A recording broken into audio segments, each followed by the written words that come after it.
வணக்கம். எட்டத்துக்கும் என்ற செய்திகளை வழங்குவதற்காக நான் காயத்ரி. விரிவான செய்திகளை பார்ப்பதற்கு முன்பாக தலைப்புச் செய்திகளை பார்க்கலாம். பழைய ஓய்வூதிய திட்டத்திற்கு மாற விரும்பும் ஊழியர்களின் தகவல்களை அனுப்புங்கள். அனைத்து துறை செயலாளர்களுக்கு தமிழ்நாடு அரசு உத்தரவு.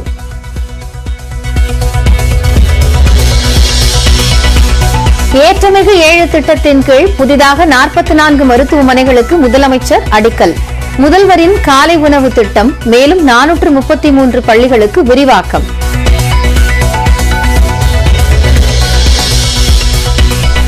டெல்லி துணை முதலமைச்சர் பதவியை ராஜினாமா செய்தார் மனீஷ் சிசோடியா. கைது செய்யப்பட்டு சிறையில் இருக்கும் சத்யேந்தர் ஜெயினும் பதவி விலகினார்.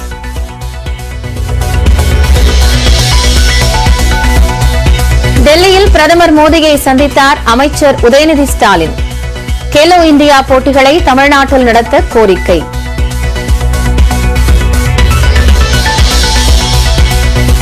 ஆளுநர் என்பவர் மாநில அரசின் அமைச்சரவையின் முடிவிற்கு கட்டுப்பட்டவர். பஞ்சாப் அரசு தொடுத்த வழக்கில் உச்சநீதிமன்றம் கருத்து.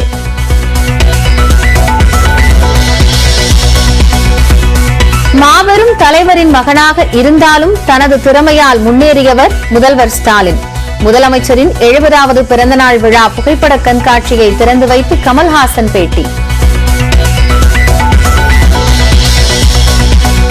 ஆவின் பால் கொள்முதல் விலையை உயர்த்தக் கோரி போராட்டம். உற்பத்தியாளர்கள் அறிவிப்பு.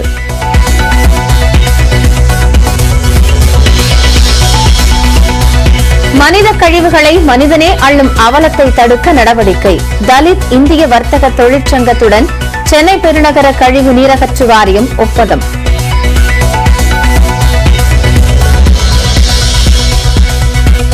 கோயில்களில் உள்ள வளர்ப்பு யானைகளை மறுவாழ்வு முகாம்களுக்கு மாற்றுவது குறித்து பரிசீலிக்க வேண்டும். தமிழ்நாடு அரசுக்கு உயர்நீதிமன்ற மதுரை கிளை உத்தரவு.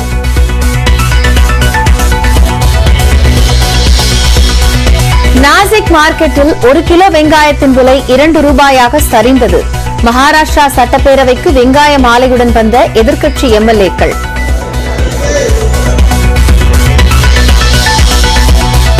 ஜெயலலிதா மரணம் தொடர்பான விசாரணை அறிக்கையில் முன்னாள் அமைச்சர் விஜயபாஸ்கர் பெயரை பயன்படுத்தக்கூடாது. உயர்நீதிமன்ற மதுரை கிளை உத்தரவு. தனக்குத்தானே இலக்கு வைத்து தினசரி உழைத்து வருவதாக முதலமைச்சர் மு.க. ஸ்டாலின் தெரிவித்துள்ளார்.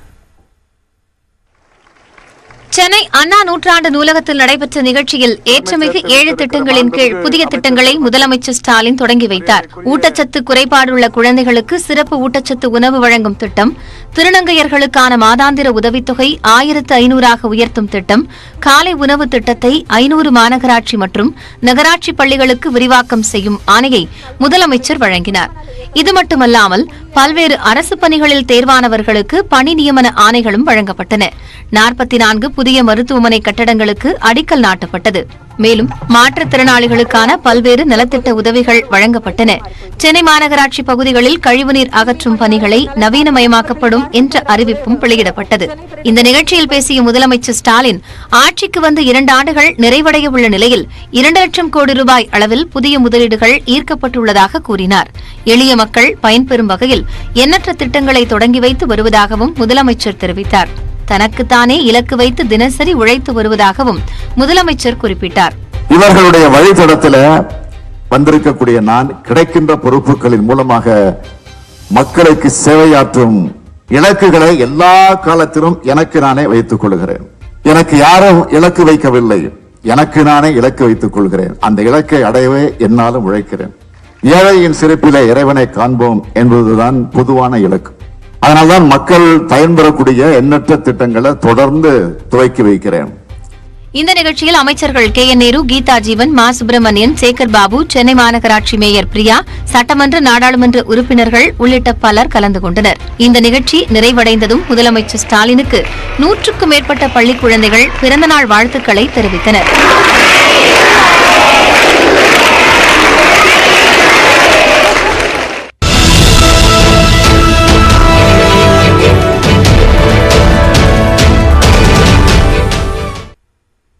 ஈரோடு கிழக்கு தொகுதி இடைத்தேர்தல் வாக்கு எண்ணிக்கைக்கான ஏற்பாடுகள் தயார் நிலையில் இருப்பதாக மாவட்ட தேர்தல் அதிகாரி கிருஷ்ணன் தெரிவித்துள்ளார். ஈரோடு கிழக்கு சட்டமன்ற உறுப்பினர் திருமகன் ஈவேரா மறைவை அடுத்து அந்த தொகுதிக்கு இடைத்தேர்தல் அறிவிக்கப்பட்டது. அதன்படி 27ஆம் தேதி காலை 7 மணி முதல் வாக்குப்பதிவு தொடங்கியது. மாலை 6 மணியோடு வாக்குப்பதிவு நிறைவு பெற்ற நிலையில் சில வாக்குச்சாவடிகளில் மட்டும் மக்கள் நீண்ட வரிசையில் காத்திருந்தனர். இதனால் டோக்கன் வழங்கப்பட்டு வாக்குப்பதிவு நடைபெற்றது. இந்த நிலையில் இடைத்தேர்தலில் மொத்தம் 74.79% வாக்குகள் பதிவானதாக தேர்தல் நடத்தும் அதிகாரி சிவக்குமார் தெரிவித்தார். 82,021 ஆண் வாக்காளர்கள், 87,907 பெண் வாக்காளர்கள், 17 மூன்றாம் பாலினத்தவர்கள் என மொத்தம் 1,69,000 பேர் வாக்களித்திருப்பதாகவும் கூறினார். 2021 சட்டமன்ற தேர்தலை விட சுமார் 8,500 வாக்குகள் அதிகமாக பதிவாகியுள்ளது. இதையடுத்து இடைத்தேர்தலில் பதிவான வாக்குப்பெட்டிகள் சித்தோடு அரசு பொறியியல் கல்லூரி வாக்கு எண்ணிக்கை மையத்தில் பாதுகாப்பாக வைக்கப்பட்டுள்ளன. 3 அடுக்கு போலீஸ் பாதுகாப்பு போடப்பட்டு கண்காணிப்பு வளையத்திற்குள் கொண்டுவரப்பட்டுள்ளது. மத்திய ரிசர்வ் படை மற்றும் தமிழ்நாடு போலீசார் இந்த பாதுகாப்பு பணியில் ஈடுபட்டுள்ளனர். இந்நிலையில் வாக்கு எண்ணிக்கை மையத்தில் செய்யப்பட்டுள்ள பாதுகாப்பு ஏற்பாடுகளை மாவட்ட தேர்தல் அதிகாரி கிருஷ்ணன், தேர்தல் நடத்தும் அலுவலர் சிவக்குமார் ஆகியோர் நேரில் ஆய்வு செய்தனர்.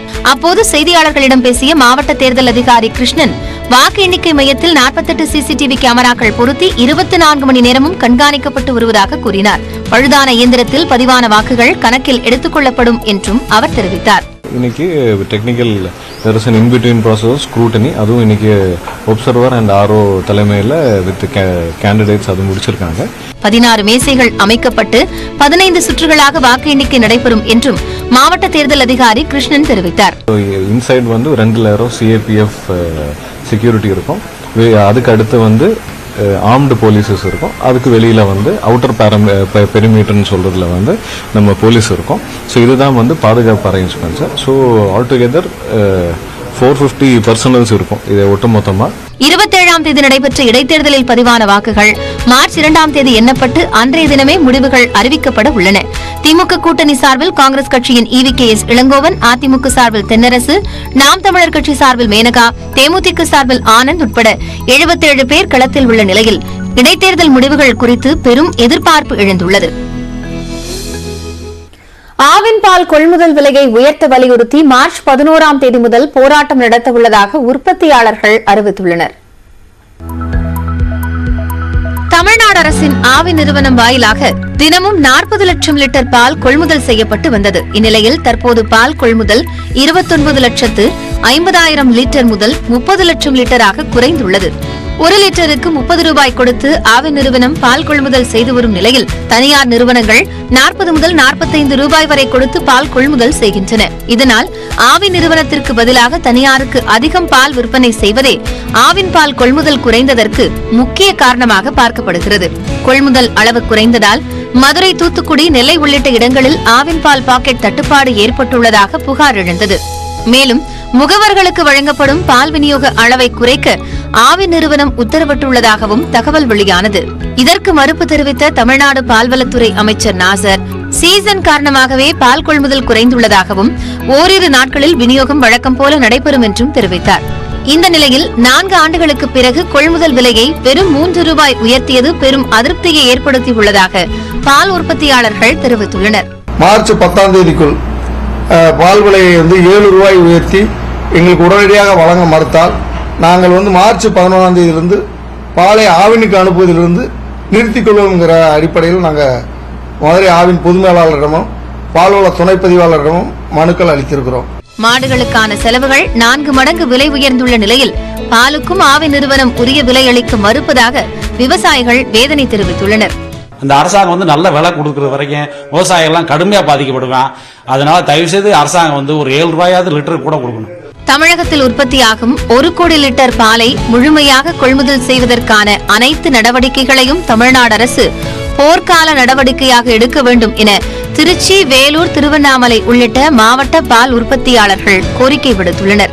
தனியார் 38 ரூபாய் தரலாம், 40, 42 வரைக்கும் வருது தனியார். நம்ம ஆவில 32 மேல வரதே இல்ல பால் ரேட். மறுபுறம் மிக குறைந்த லாபத்திற்கு ஆவின் பாலை விற்பனை செய்வதாக பால் முகவர்கள் வேதனை தெரிவித்தனர். 25 வருஷமா ஒரு சொற்ப லாபத்துக்கு ஒரு 75 காசுங்க ஒரு பாக்கெட் பால் வித்தா. அன்னைக்கு 6 ரூபா இருக்கும்போது அந்த 75 காசு தான் வியாபாரம் பண்ணா. இன்னைக்கு 30 ரூபா அன்னைக்கு ஆரஞ்சு கலர் பாக்கெட்டோட ரேட்டு. இன்னைக்கு அதே 75 காசுக்கு தான் வியாபாரம் பண்ணிட்டு இருக்கோம். இது குறித்து விளக்கம் அளித்த மதுரை ஆவின் மேலாளர் சாந்தி, முகவர்கள் வழக்கத்தை விட கூடுதலாக பால் பாக்கெட் கேட்கும் போதே விநியோக அளவை குறைக்குமாறு அறிவுறுத்தியதாக குறிப்பிட்டார்.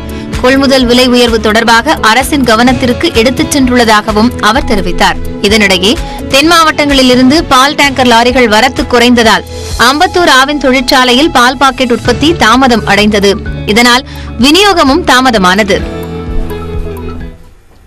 நெல்லையில் கொழுப்பு குறைக்கப்பட்ட கவ் மில்க் என்ற புதிய ரக ஆவின் பால் அறிமுகம் செய்யப்பட்டுள்ளது. கொழுப்பு குறைக்கப்பட்ட புதிய ரக ஆவின் பால் நெல்லையில் அறிமுகம் செய்யப்பட்டுள்ளது. பச்சை நிற பாக்கெட்டுகளில் 4.5% கொழுப்புடன் ஆவின் பால் விற்பனை செய்யப்பட்டு வருகிறது. இந்த நிலையில் நெல்லை, தூத்துக்குடி மாவட்டங்களில் இருந்து ஆவின் நிறுவனத்திற்கு கொள்முதல் செய்யப்படும் பாலின் அளவு 20,000 லிட்டர் வரை குறைந்ததால் தட்டுப்பாடு ஏற்பட்டுள்ளதாக கூறப்படுகிறது. இதனை சமாளிக்கும் வகையில் 1% கொழுப்பு குறைக்கப்பட்ட கவ் மில்க் என்ற பெயரில் புதிய ரக ஆவின் பால் பாக்கெட்டுகள் அறிமுகப்படுத்தப்பட்டுள்ளன. இந்த நிலையில் ஆவின் நிறுவனம் செயற்கை பால் தட்டுப்பாட்டை ஏற்படுத்துவதாக பால் உற்பத்தியாளர் சங்கத்தினர் குற்றம் சாட்டியுள்ளனர். தமிழக பால் ஆவின் நிறுவனம் லிட்டர் ஒன்றுக்கு 35 ரூபாய் கொள்முதல் செய்ய சொன்னாலும் ஆவின் பால் அந்த உற்பத்தியாளர் சங்கத்தில் அதிகபட்ச விலையாக 32 தான் கொடுக்கின்றார்கள். மேலும் அழிவின் விளிம்பில் சென்று கொண்டிருக்கும் ஆவின் பொதுத்துறை நிறுவனத்தை தமிழ்நாடு அரசு காக்க வேண்டும் என தமிழ்நாடு பால் முகவர்கள் தொழிலாளர்கள் நலச்சங்க தலைவர் பொன்னுசாமி வலியுறுத்தியுள்ளார். கிட்டத்தட்ட 50-60 நாட்களுக்கு மேலாக கொள்முதல் செய்யப்பட்ட பாலுக்கான தொகையை நிலுவையில் வச்சிருக்காங்க. இதன் காரணமா பால் உற்பத்தியாளர்கள் தனியார் பால் நிறுவனத்தை நோக்கி செல்ல தொடங்கி இருக்கிறார்கள்.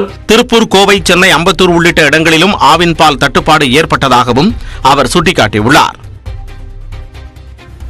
2047ஆம் ஆண்டிற்குள் இந்தியா வளர்ந்த நாடாக மாற தொழில்நுட்ப பயன்பாடு உதவும் என்று பிரதமர் நரேந்திர மோடி தெரிவித்துள்ளார். மத்திய பட்ஜெட்டிற்கு பிந்தைய கருத்தரங்கில் காணொலி காட்சி வழியாக பங்கேற்று பிரதமர் மோடி உரையாற்றினார். அப்போது சிறிய தொழில்களை மேற்கொள்வதில் இருக்கும் தேவையற்ற செலவுகளை குறைக்க அரசு முனைப்பு காட்டுவதாக குறிப்பிட்டார். என்னென்ன செலவுகளை குறைக்க முடியும் என்பது தொடர்பான பட்டியலை அளிக்குமாறு தொழில்துறையை தாங்கள் கேட்டுள்ளதாகவும் அவர் தெரிவித்தார்.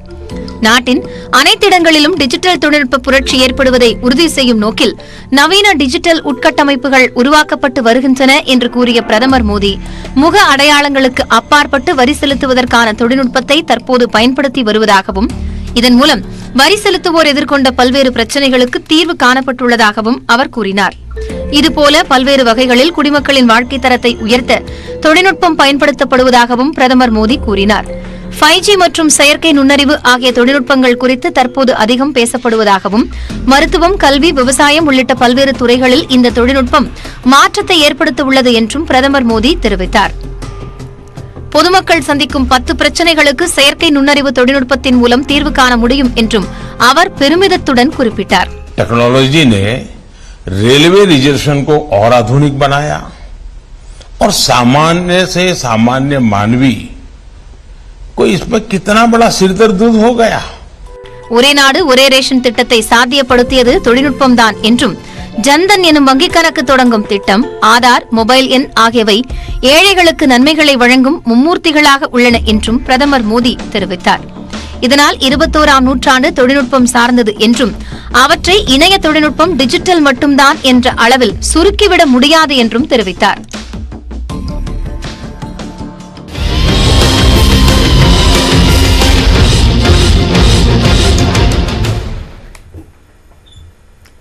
பிரதமர் நரேந்திர மோடியை மரியாதை நிமித்தமாக சந்தித்து பேசியதாக அமைச்சர் உதயநிதி ஸ்டாலின் தெரிவித்துள்ளார். டெல்லிக்கு 2 நாள் பயணமாக சென்றுள்ள தமிழ்நாட்டு விளையாட்டு மேம்பாட்டுத்துறை அமைச்சர் உதயநிதி ஸ்டாலின் மத்திய ஊரக வளர்ச்சித்துறை அமைச்சர் கிரிராஜ் சிங்கை சந்தித்து பேசினார். அப்போது தமிழ்நாட்டில் செயல்படுத்தப்பட்டு வரும் மகளிர் மேம்பாடு, திறன் மேம்பாடு, மகளிர் சுய உதவி குழுக்கள் மேம்பாட்டு திட்டங்களுக்கான கூடுதல் நிதி ஒதுக்கீடு மற்றும் மானியங்கள் குறித்து கோரிக்கைகளை முன்வைத்தார். இதனைத் தொடர்ந்து டெல்லியில் உள்ள திமுக கட்சி அலுவலகத்திற்கு சென்ற அவர் அண்ணா மற்றும் கருணாநிதியின் சிலைகளுக்கு மாலை அணிவித்து மரியாதை செலுத்தினார்.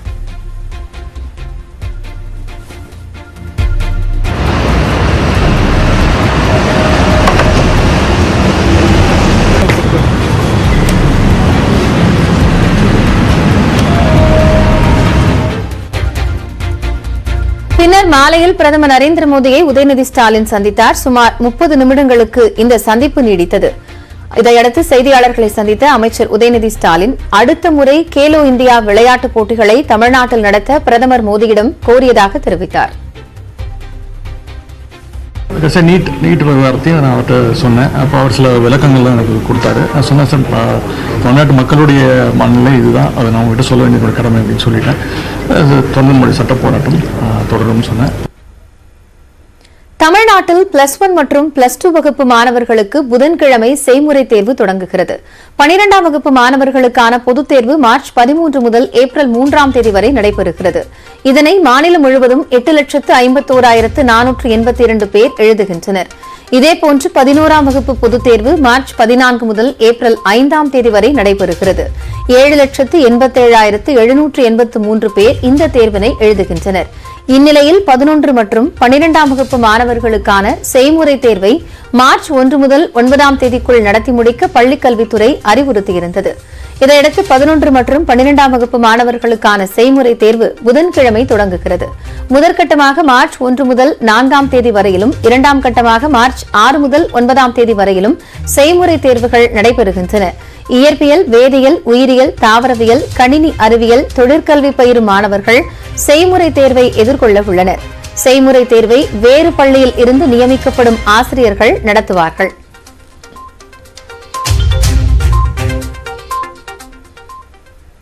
சென்னை மற்றும் புறநகர் பகுதிகளில் உள்ள நீர்நிலைகளில் கழிவுநீரை சட்டவிரோதமாக வெளியேற்றும் வாகனங்களின் பதிவுச் சான்றிதழை ரத்து செய்யுமாறு போக்குவரத்து துறைக்கு மாசு கட்டுப்பாட்டு வாரியம் உத்தரவிட்டுள்ளது.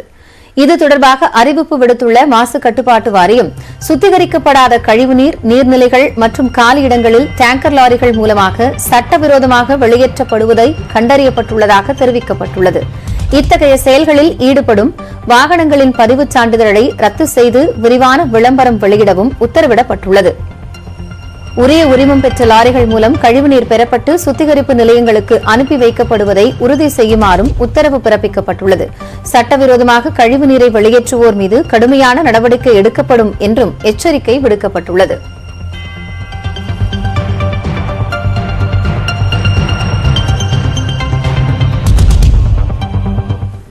மேலும் செய்திகளை விரிவாக பார்க்க இருக்கிறோம். குறிப்பாக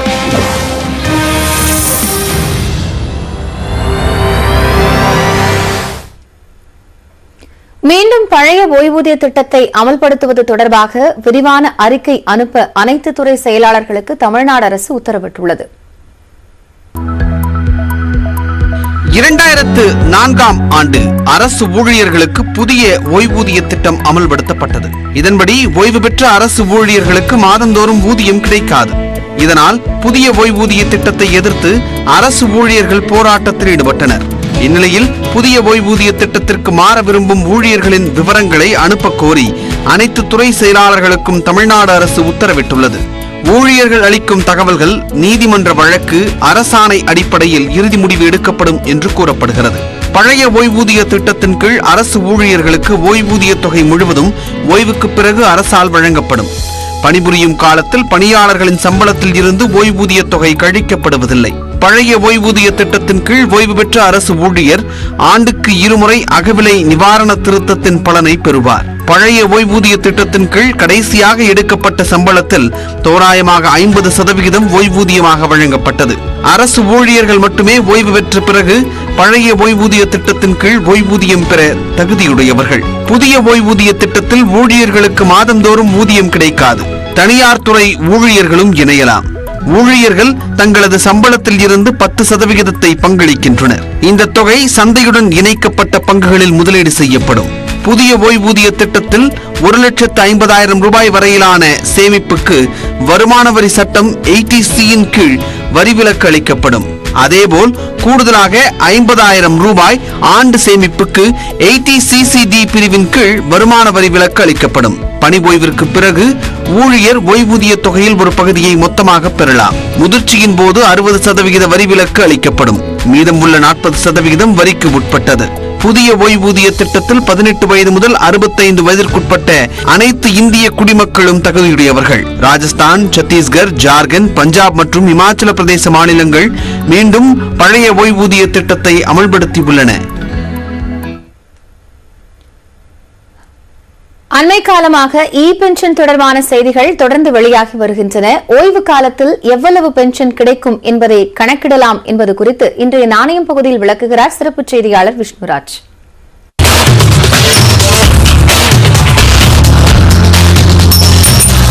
ஒருவருடைய அடிப்படை சம்பளத்திலிருந்து 8.33% பென்ஷனுக்கு அப்படின்னு பிடிக்க ஊழியர்கள் விரும்புறீங்களா அப்படின்னு ஒவ்வொரு ஆபீஸ்லயும் இப்ப தொடர்ந்து கேட்டுக்கிட்டு இருக்காங்க.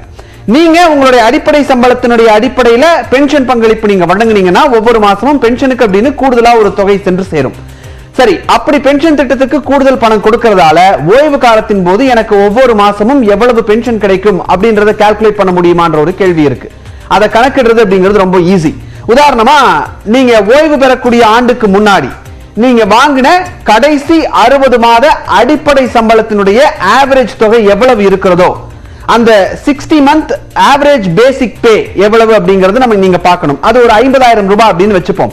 அப்படின்னா 50,000 rupees into years of service.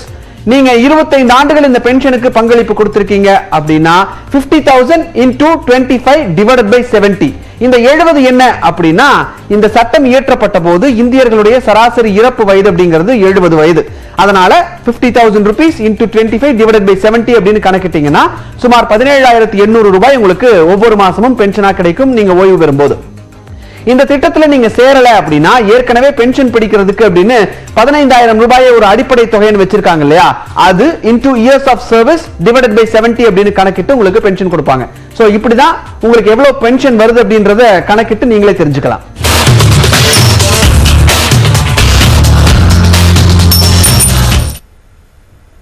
மாபெரும் தலைவரின் மகனாக இருந்தாலும் தனது திறமையால் முன்னேறியவர் முதலமைச்சர் மு க ஸ்டாலின் என்று மக்கள் நீதி மய்யம் கட்சித் தலைவர் கமல்ஹாசன் பாராட்டு தெரிவித்துள்ளார். முதலமைச்சர் ஸ்டாலினின் 70வது பிறந்த நாளை முன்னிட்டு சென்னை ராஜா அண்ணாமலை மன்றத்தில் திமுக சார்பில் புகைப்பட கண்காட்சிக்கு ஏற்பாடு செய்யப்பட்டுள்ளது. எங்கள் முதல்வர் எங்கள் பெருமை எனும் தலைப்பில் மு க ஸ்டாலினின் 70 ஆண்டு கால பயணம் பற்றிய இந்த புகைப்பட கண்காட்சியை கமல்ஹாசன் தொடங்கி வைத்தார். அவரை அமைச்சர் சேகர் பாபு, முன்னாள் மத்திய அமைச்சர் தயாநிதி மாறன், சென்னை மேயர் பிரியா உள்ளிட்டோர் வரவேற்றனர். கண்காட்சியில் வைக்கப்பட்டிருந்த குறிப்பேட்டில் முதல் கையெழுத்தை கமல்ஹாசன் பதிவிட்டார். மு க ஸ்டாலினின் படிப்படியான உயர்வை படம் பிடிக்க வேண்டியது சரித்திர அவசியம் என்றும் அவர் குறிப்பிட்டிருந்தார். பின்னர் முதலமைச்சர் மு க ஸ்டாலினின் புகைப்படங்கள் ஒவ்வொன்றையும் கண்டு ரசித்தபடி சென்றார்.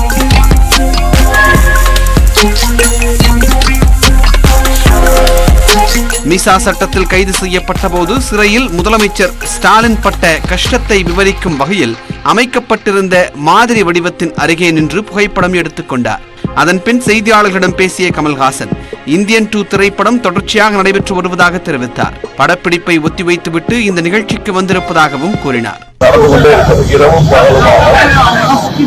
இந்த நிகழ்ச்சியின் முக்கியத்துவத்தை உணர்ந்ததனால் படப்பிடிப்பை ஒத்தி வைத்துவிட்டு இங்கே வந்திருக்கிறேன். சந்தோஷத்தையும் அனுபவித்து சவால்களையும் ஏற்று படிப்படியாக தொண்டனாக, இளைஞரணி தலைவராக,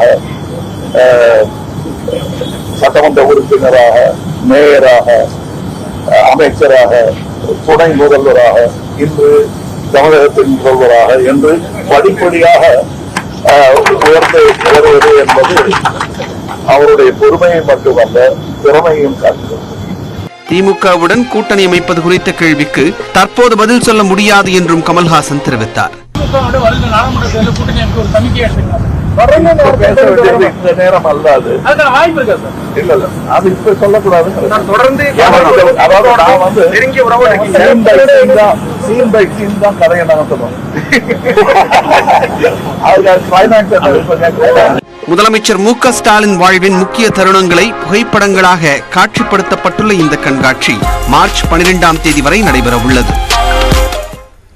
சென்னை ஐஐடியில் புதிதாக கட்டப்பட்டுள்ள புத்தாக்க வசதி மையத்தை குடியரசு துணைத் தலைவர் ஜெகதீப் தன்கர் திறந்து வைத்தார். குடியரசு துணைத் தலைவராக பதவியேற்ற பிறகு முதன்முறையாக சென்னை வந்த ஜெகதீப் தன்கரை விமான நிலையத்தில் முதலமைச்சர் மு க ஸ்டாலின் வரவேற்று நினைவு பரிசு வழங்கினார். அப்போது அமைச்சர்கள் துரைமுருகன், KN நேரு, ஏவா வேலு, மா சுப்பிரமணியன், மக்களவை திமுக குழு தலைவர் TR பாலு உள்ளிட்டோர் உடனிருந்தனர்.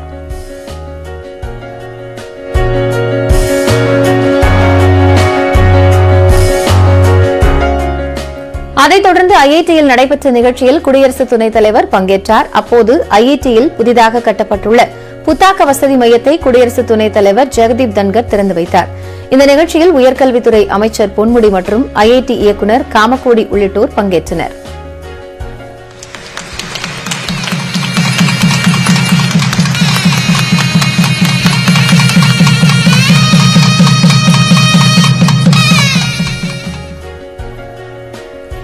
இந்த நிகழ்ச்சியில் பேசிய குடியரசு துணைத் தலைவர் ஜெக்தீப் தன்கர் 2014 நாடாளுமன்ற தேர்தலுக்கு பிறகு தனி கட்சி ஆட்சியாக அமைந்ததால் நாடு வளர்ச்சியை நோக்கி பயணிப்பதாக தெரிவித்தார்.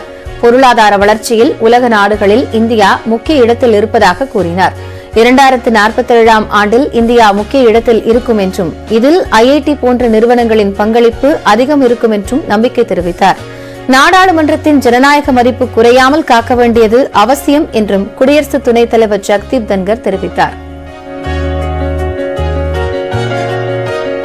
அதன் பிறகு குடியரசு துணைத் தலைவர் ஜெக்தீப் தன்கர் மாணவர்களுடன் கலந்துரையாடினார். அப்போது கேள்விகளை முன்வைத்த மாணவர் ஒருவருக்கு மேசையில் இருந்த குடிநீரை குடியரசு துணைத் தலைவர் ஜெக்தீப் தன்கர் தனது கைகளால் வழங்கினார்.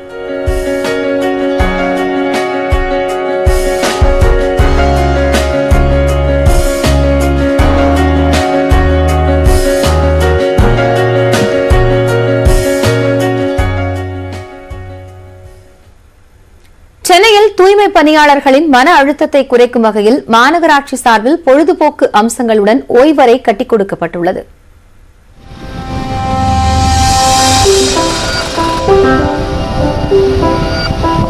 சென்னை மாநகரம் சுகாதாரமாக இருப்பதற்கு தூய்மை பணியாளர்களின் உழைப்பே காரணம். குறிப்பாக பேரிடர் காலங்களில் அவர்களின் பங்களிப்பு அளப்பரியது. தங்களது தொழில்களில் பல சவால்களை எதிர்கொள்ளும் இவர்கள் மன உளைச்சலுக்கு ஆளாவதாகவும் கூறுகின்றனர்.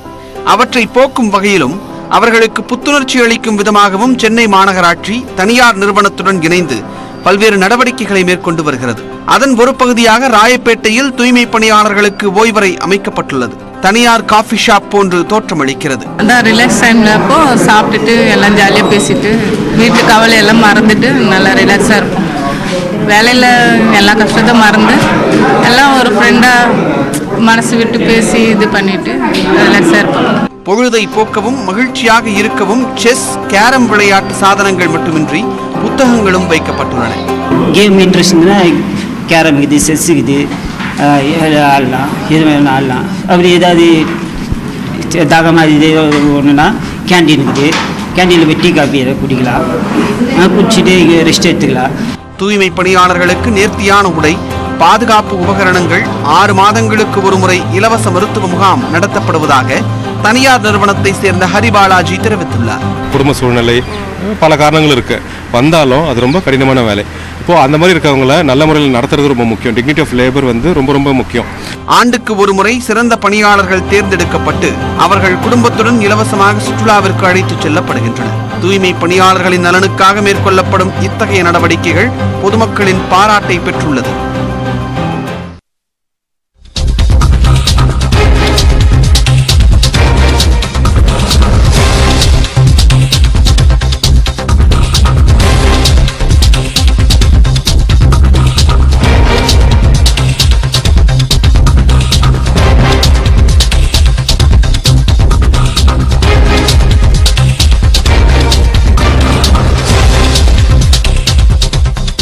அண்மைச் செய்தியை பார்த்துக் கொண்டிருக்கிறோம்.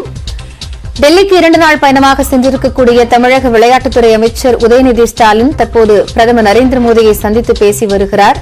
இந்த சந்திப்பு அரை மணி நேரத்திற்கு மேலாக நீடித்து வருகிறது. கூடுதல் விவரங்களோடு டெல்லி செய்தியாளர் சுசித்ரா இணைகிறார். அவரோடு பேசலாம். சுசித்ரா, இப்போ இந்த சந்திப்புல என்னென்ன விஷயங்கள் எல்லாம் முக்கியமாக சொல்லப்பட்டிருக்கும் என்று எதிர்பார்க்கப்படுகிறது? காயத்ரி, பிரதமருடனான அமைச்சர் உதயநிதியினுடைய சந்திப்பின் பொழுது பல்வேறு முக்கிய அம்சங்கள் ஆலோசிக்கப்பட்டது. மிக முக்கியமாக தமிழகத்திலுடைய நீட் தேர்வுக்கு விலக்கு அளிக்க வேண்டும் என்ற ஒரு கோரிக்கை என்பது பிரதமரிடம் வலியுறுத்தப்பட்டதாக தற்பொழுது அமைச்சர் உதயநிதி அதிகாரப்பூர்வமாக அறிவித்திருக்கார். இது தவிர தமிழக மக்களுடைய அந்த நிலை என்ன, நீட் தேர்வில் தமிழக மக்களுடைய மனநிலையை எடுத்துரைத்ததாக அவர் கூறியிருக்கிறார். அரை மணி நேரம் நீடித்த இந்த சந்திப்பின் பொழுது தமிழக முதல்வருடைய உடல்நிலை குறித்து பிரதமர் கேட்டு அறிந்து கொண்டதாகவும் தற்பொழுது அமைச்சர் உதயநிதி தெரிவித்திருக்கார். இது தவிர தமிழகத்தினுடைய விளையாட்டு மேம்பாட்டு திட்டங்கள், மகளிர் சுய உதவி குழுக்கள் உள்ளிட்ட பல்வேறு திட்டங்களுக்கு தேவையான நிலுவையில் இருக்கும் நிதியுதவிகளை விரைந்து வழங்குவதற்கான ஒரு வேண்டுகோளையும் அவர் முன்வைத்துள்ளதாக தற்பொழுது தெரிவித்திருக்கார். அது தவிர தமிழகத்தின் இளைஞர்களுக்கு NLC பொதுத்துறை நிறுவனங்களில் வேலை வாய்ப்பினை அதிகரிக்க வேண்டும் என்ற ஒரு வலியுறுத்தலையும் இந்த சந்திப்பின் பொழுது பிரதமரிடம் உதயநிதி ஸ்டாலின் அவர்கள் முன்வைத்திருக்கிறார்கள். அது தவிர தவிர தேசிய அளவிலான விளையாட்டு போட்டியாக கருதப்படும் கேலோ இந்தியாவினுடைய அடுத்த விளையாட்டுகளை வந்து தமிழகத்தில் நடத்த வேண்டும் என்ற ஒரு போட்டிகளை தமிழகத்தில் நடத்த வேண்டும் என்ற ஒரு கோரிக்கையும் தற்பொழுது விளையாட்டுத்துறை அமைச்சராக உதயநிதி ஸ்டாலின் பிரதமரிடம் முன்வைத்துள்ளார். இந்த பல்வேறு திட்டங்களை வந்து சுமார் அரை மணி நேரம் நீடித்த இந்த ஆலோசனையின் பொழுது பிரதமருடன் ஆலோசித்ததாக உதயநிதி ஸ்டாலின் தெரிவித்திருக்கிறார். இது தவிர அவருடைய சினிமா படங்களுடைய நிலைமை குறித்தும் பிரதமர் விரிவாக கேட்டு அறிந்து கொண்டதாகவும் தற்பொழுது அவர் அந்த தகவலை நம்மோடு பகிர்ந்திருக்கிறார். இது தவிர அதாவது பிரதமர் மோடியினுடைய தாயார் நிறத்திற்கு இரங்கலையும் அவர் இந்த ஆலோசனையின் பொழுது அவர் அந்த சந்திப்பின் பொழுது அவர் கூறியதாக தற்பொழுது தெரிவித்திருக்கிறார். சுமார் அரை மணி நேரம் நீடித்த இந்த சந்திப்பு மிக முக்கியத்துவம் வாய்ந்ததாக அரசியல் வட்டாரங்களில் தற்பொழுது பார்க்கப்படுகிறது. காயத்ரி, பிரதமருடனான அமைச்சர் உதயநிதி ஸ்டாலின் சந்திப்பு குறித்த விவரங்களை வழங்கியமைக்காக நன்றி சுசித்ரா.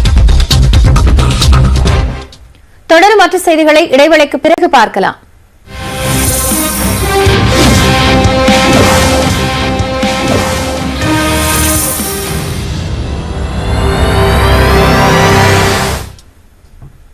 மனித கழிவுகளை மனிதனே அள்ளும் அவலத்தை தடுக்கின்ற வகையில் முதலமைச்சர் மு க ஸ்டாலின் முன்னிலையில் சென்னை பெருநகர குடிநீர் வழங்கல் மற்றும் கழிவுநீர் அகற்று வாரியம் மற்றும் தலித் இந்திய வர்த்தக மற்றும் தொழிற்சங்கம் இடையே புரிந்துணர்வு ஒப்பந்தம் கையெழுத்தானது. மனித கழிவுகளை மனிதனே அள்ளுவதற்கு எதிராக 2013ஆம் ஆண்டில் சட்ட திருத்தம் செய்யப்பட்டு மனித கழிவுகளை மனிதர்களே கையால் அள்ளுவதற்கு தடை விதிக்கப்பட்டது. சட்டம் இருந்தாலும் நாடு முழுவதும் இந்த அவலம் தொடர்ந்து நடைபெற்று வருகிறது. கழிவு நீரை அகற்றும் போது அவ்வப்போது உயிரிழப்புகள் ஏற்படுகின்றன. 2021ஆம் ஆண்டில் மத்திய அரசு வெளியிட்ட தகவலின் அடிப்படையில் இந்தியா முழுவதும் மனித கழிவுகளை அகற்றும் தொழிலாளர்கள் 66,692 பேர் இருப்பதாகவும் அதில் உத்தரப்பிரதேச மாநிலத்தில் மட்டும் 37,379 பேர் இருப்பதாக கூறப்பட்டுள்ளது. இந்த பட்டியலில் மகாராஷ்டிரா 7,378 பேருடன் இரண்டாவது இடத்திலும் உத்தராகண்ட் 6,170 பேருடன் மூன்றாவது இடத்திலும் உள்ளது. தமிழ்நாட்டில் 425ற்கு மேற்பட்ட தொழிலாளர்கள் இருப்பதாக மத்திய அரசு குறிப்பிட்டுள்ளது. இந்நிலையில் மனித கழிவுகளை மனிதனே அள்ளும் அவலத்தை தடுக்கின்ற வகையில் முதலமைச்சர் மு க ஸ்டாலின் முன்னிலையில் சென்னை பெருநகர குடிநீர் வழங்கல் மற்றும் கழிவு நீரகற்று வாரியம் மற்றும் தலித் இந்திய வர்த்தக மற்றும் தொழிற்சங்கம் இடையே புரிந்துணர்வு ஒப்பந்தம் கையெழுத்தானது. முதல் திட்டம் மனிதர்களை கழிவுகள் அகற்றும் நிலைக்கு முற்றுப்புள்ளி வைக்க DICCI அமைப்போடு ஒப்பந்தம் இன்று கையெழுத்தாகி இருக்கிறது. தமிழ்நாடு தூய்மை பணியாளர் மேம்பாட்டு திட்டத்தை ஏற்கனவே மதுரையிலே நான் தொடங்கி வச்சேன். இந்த திட்டப்பணிகள் முழுவீச்சில் மேற்கொள்ளப்பட்டு வருது. இதன் அடுத்த கட்டமாக பாதாள சாக்கடை திட்டம் பராமரிப்பு மற்றும் கழிவுநீர் அகற்றும் பணிகளை நவீன இயந்திரங்கள் மூலமாக மேற்கொண்டு உயிரிழப்புகளை முற்றிலும் தவிர்க்க திட்டமிட்டுள்ளோம். இந்த தொழிற்சங்கத்தின் மூலமாக ஏற்கனவே டெல்லி மற்றும் தெலுங்கானா மாநிலங்களில் 400க்கு மேற்பட்ட நவீன இயந்திரங்கள் மனித கழிவுகளை அகற்றக்கூடிய பணியில் ஈடுபட்டு வருகின்றன. தமிழ்நாடு மீனவர்கள் மீதான இலங்கை கடற்படை தாக்குதலை கண்டித்து இலங்கை தூதரகத்தை முற்றுகையிட முயன்ற மே 17 இயக்கத்தினர் கைது செய்யப்பட்டனர். தமிழக மீனவர்கள் மீதான இலங்கை கடற்படை தாக்குதல் தொடர்ந்த வண்ணம் உள்ளது. அண்மையில் தரங்கம்பாடி காரைக்கால் மீனவர்கள் இலங்கை கடற்படையினரால் தாக்கப்பட்டனர். இந்த சம்பவத்தை கண்டித்து சென்னை நுங்கம்பாக்கத்தில் உள்ள இலங்கை தூதரகத்தை மே 17 இயக்கத்தினர் முற்றுகையிட முயன்றனர். போராட்டத்தின் போது செய்தியாளர்களிடம் பேசிய அமைப்பின் ஒருங்கிணைப்பாளர் திருமுருகன் காந்தி இலங்கை கடற்படை தாக்குதலால் இதுவரை 200 மீனவர்கள் இறந்திருப்பதாக கூறினார். தமிழக மீனவர்கள் மீதான தாக்குதலுக்கு பாஜக துணை நிற்பதாகவும் திருமுருகன் குற்றம் சாட்டினார். தமிழ்நாடு மீனவர்களை படுகொலை செய்கிறார்கள், தமிழ்நாடு மீனவர்களை சித்திரவதை செய்கிறார்கள். இப்படிப்பட்ட ஒரு சூழல் நடந்து வருகிறது. இதற்கு மோடி அரசு உடந்தை என்று நாங்கள் குற்றம் சாட்டுகிறோம். தமிழ்நாட்டினுடைய அண்ணாமலை இலங்கையினுடைய அதிபராக இருக்கக்கூடிய ரணில் விக்ரமசிங்கவை சந்தித்து வந்த 2வது நாளிலே தமிழ்நாட்டு மீனவன் தாக்கப்படுகிறான் என்றால் அண்ணாமலை யாருக்காக வேலை செய்கிறார்கள்? தொடர்ந்து 1 நிமிட செய்தி தொகுப்புகளை பார்க்கலாம். ஆட்சியில் ஏற்பட்ட 7 ஆண்டு சரிவை 2 ஆண்டுகளில் திருத்தி இருப்பதாக நிதியமைச்சர் பழனிவேல் தியாகராஜன் தெரிவித்துள்ளார். கோவை அவினாசி சாலையில் உள்ள ஜிடி நாயுடு அரங்கத்தில் எக்ஸ்பிரிமெண்டா என்ற அறிவியல் மையத்தை நிதித்துறை அமைச்சர் பழனிவேல் தியாகராஜன் திறந்து வைத்தார். அதைத் தொடர்ந்து செய்தியாளர்களிடம் பேசிய அவர் அதிமுக ஆட்சியில் 62,000 கோடியாக இருந்த தமிழ்நாட்டின் வருவாய் பற்றாக்குறையை 46,000 கோடியாக குறைத்திருப்பதாக கூறினார். ஒரு 7 வருடத்தோட சரிவை கிட்டத்தட்ட ஒரு 2 பங்கு 2 ஆண்டுகளில் திருத்தி இருக்கிறோம் என்றதை அறிக்கை தாக்கல் செய்யும் போது தெரிய வரும். அது முதலமைச்சருடைய சீரிய தலைமையில் இதுவரைக்கும் செய்யாத பல நூற்றுக்கணக்கான திருத்தங்களை செய்ததனால் இந்த அளவுக்கு விளைவு கிடைக்க முடிந்தது.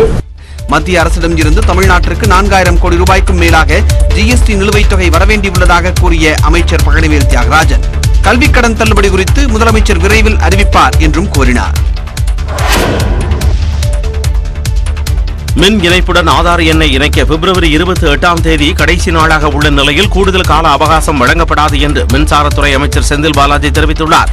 தமிழ்நாட்டில் மின் நுகர்வோர் குறித்து உரிய தரவுகள் இல்லாததாக கூறி ஆதார் எண்ணுடன் மின் இணைப்பு எண்களை இணைக்கும் பணிகளை தமிழ்நாடு மின்வாரியம் தொடங்கியது. அதன்படி கடந்த ஆண்டு நவம்பர் மாதம் 15ஆம் தேதி முதல் ஆதார் எண்ணை இணைக்கும் பணி தொடங்கி நடைபெற்றது. முதலில் டிசம்பர் 31ஆம் தேதிக்குள் ஆதாரை இணைக்க வேண்டும் என அறிவிக்கப்பட்டு அதன் பின்னர் பல்வேறு அவகாசங்களுக்கு பிறகு தற்போது பிப்ரவரி 28ஆம் தேதி வரை நீட்டிக்கப்பட்டிருக்கிறது. இந்த நிலையில் கரூரில் செய்தியாளர்களிடம் பேசிய அவர் மின் இணைப்புடன் ஆதார் எண்ணை இணைக்க பிப்ரவரி 28ற்கு மேல் கால அவகாசம் வழங்கப்பட மாட்டாது என்றார். 2,67,00,000 இணைக்க வேண்டிய மின் நுகர்வோர் ஆதார் எண்ணை இணைக்க வேண்டிய அந்த நிலையில் நேற்று இரவு நிறைவு பெற்ற வரை 1,50,000 பேர் தான் பாக்கி இருக்காங்க. மீதி எல்லாம் இணைச்சிட்டாங்க. அதனால இன்று மாலையோடு மின் இணைப்பினோடு ஆதார் எண் இணைக்கக்கூடிய பணிகள் நிறைவு பெறுகின்றன. மின் இணைப்புடன் ஆதாரை இதுவரை 2,66,00,000 பேர் இணைத்துள்ளதாக தெரிவித்தார். உத்தரகண்ட் மாநிலத்தில் ஹோலி பண்டிகையை முன்னிட்டு ஒரு வாரத்திற்கு முன்பே கொண்டாட்டங்கள் களைகட்ட தொடங்கியுள்ளன. வண்ணங்களின் திருவிழா என்று அழைக்கப்படும் ஹோலி பண்டிகை மார்ச் 8ஆம் தேதி நாடு முழுவதும் கொண்டாடப்பட உள்ளது. இந்நிலையில் உத்தரகண்ட் மாநிலம் நைனிட்டல் நகரில் ஹோலி பண்டிகையை வரவேற்கும் விதமாக பொதுமக்கள் கொண்டாட்டத்தில் ஈடுபட்டனர். வீதிகளில் கூடிய மக்கள் வண்ணப்பொடிகளை ஒருவர் மீது ஒருவர் தூவி மகிழ்ச்சியை வெளிப்படுத்தினர்.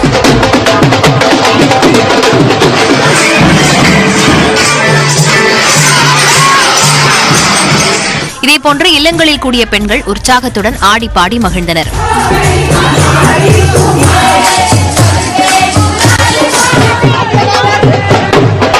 வசந்த காலத்தை வரவேற்கும் திருவிழாவாக கருதப்படும் ஹோலி பண்டிகையால் தீமைகள் விலகி நன்மைகள் சேரும் என பொதுமக்கள் நம்பிக்கை தெரிவிக்கின்றனர்.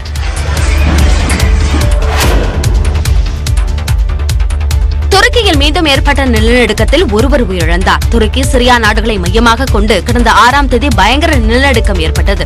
ரிக்டர் அளவுகோலில் 7.8 பதிவான இந்த நிலநடுக்கம் அந்நாட்டு மக்களை நிலைகுலைய வைத்தது. இதனால் 50,000க்கும் மேற்பட்டோர் உயிரிழந்தனர். இந்த நிலையில் நேற்று துருக்கியின் மலாடியா மாகாணத்தில் மீண்டும் நிலநடுக்கம் ஏற்பட்டுள்ளது. ரிக்டர் அளவில் 5.6 பதிவான இந்த நிலநடுக்கத்தால் 20க்கும் மேற்பட்ட கட்டடங்கள் இடிந்து விழுந்தன.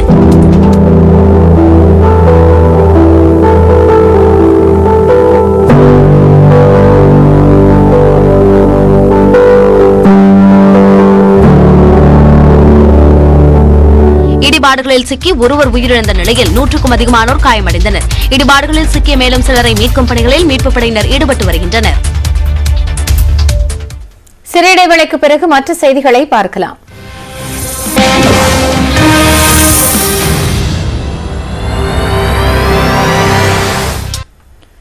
டெல்லி துணை முதலமைச்சர் மணீஷ் சிசோடியா, அமைச்சர் சத்யேந்தர் ஜெயின் ஆகியோர் தங்களது பதவியை ராஜினாமா செய்துள்ளனர். டெல்லியில் மதுபான கொள்கையை உருவாக்கி அமல்படுத்தியதில் ஊழல் நடைபெற்றதாக அம்மாநில துணை முதலமைச்சர் மணீஷ் சிசோடியா மீது புகார் எழுந்தது. அதனைத் தொடர்ந்து சிபிஐ அவரை கடந்த ஞாயிற்றுக்கிழமை கைது செய்தது.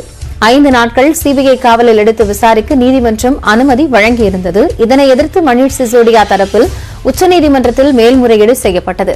இந்த விவகாரத்தில் தலையிட விரும்பவில்லை என்றும் டெல்லி உயர்நீதிமன்றத்தை நாடவும் உச்சநீதிமன்றம் உத்தரவிட்டது. இந்நிலையில் துணை முதலமைச்சர் பதவியை சிசோடியா ராஜினாமா செய்துள்ளார். இதேபோன்று பண மோசடி வழக்கில் சிறையில் உள்ள டெல்லி சுகாதாரத்துறை அமைச்சர் சத்யேந்திர ஜெயினும் தனது பதவியை ராஜினாமா செய்துள்ளார்.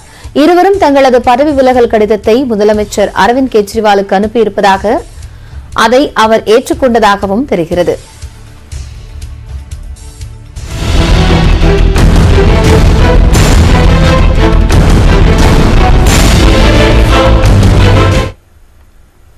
மகாராஷ்டிராவில் வெங்காயம் விலை கடும் வீழ்ச்சியை சந்தித்துள்ள நிலையில் அம்மாநில சட்டப்பேரவைக்கு வெங்காயம் ஆலைகளோடு தேசியவாத காங்கிரஸ் கட்சி எம்எல்ஏக்கள் சென்று கவனம் ஈர்த்தனர். நாட்டின் மொத்த வெங்காய உற்பத்தியில் 35 முதல் 40% வெங்காயம் மகாராஷ்டிராவில் விளைவிக்கப்படுகின்றன. இதில் நடப்பாண்டு வெங்காய மகசூல் அதிகரித்ததால் உள்ளூர் மற்றும் வெளிமாநிலங்களில் கடுமையான விலை வீழ்ச்சியடைந்துள்ளது. 500 கிலோ வெங்காயத்தை விளைவிக்க 40,000 ரூபாய் வரை செலவாகும் நிலையில் பல இடங்களில் ₹1 1 கிலோ வெங்காயம் விற்பனை செய்யப்படுவதாக விவசாயிகள் வேதனை தெரிவித்துள்ளனர். இதனால் வெங்காயம் குவிண்டால் ஒன்றிற்கு 1,500 ரூபாய் மானியம் வழங்க வேண்டும் என்றும் வெங்காயத்தை கிலோ ₹20 அரசே கொள்முதல் செய்ய வேண்டும் என்று வலியுறுத்தி பல்வேறு இடங்களில் விவசாயிகள் போராட்டத்தில் ஈடுபட்டுள்ளனர். வெங்காயம் மட்டுமின்றி மகாராஷ்டிராவில் மற்ற காய்கறிகளின் விலையும் கடுமையாக சரிவடைந்ததால் விவசாயிகளுக்கு கடும் நெருக்கடி உருவாகியிருக்கிறது. இந்த நிலையில் விலை வீழ்ச்சியை சரிசெய்ய நடவடிக்கை எடுக்க கோரி தேசியவாத காங்கிரஸ் கட்சி எம்எல்ஏக்கள் வெங்காய மாலை அணிந்து வெங்காய குடைகளை தலையில் சுமந்தும் சட்டப்பேரவைக்கு வந்தனர்.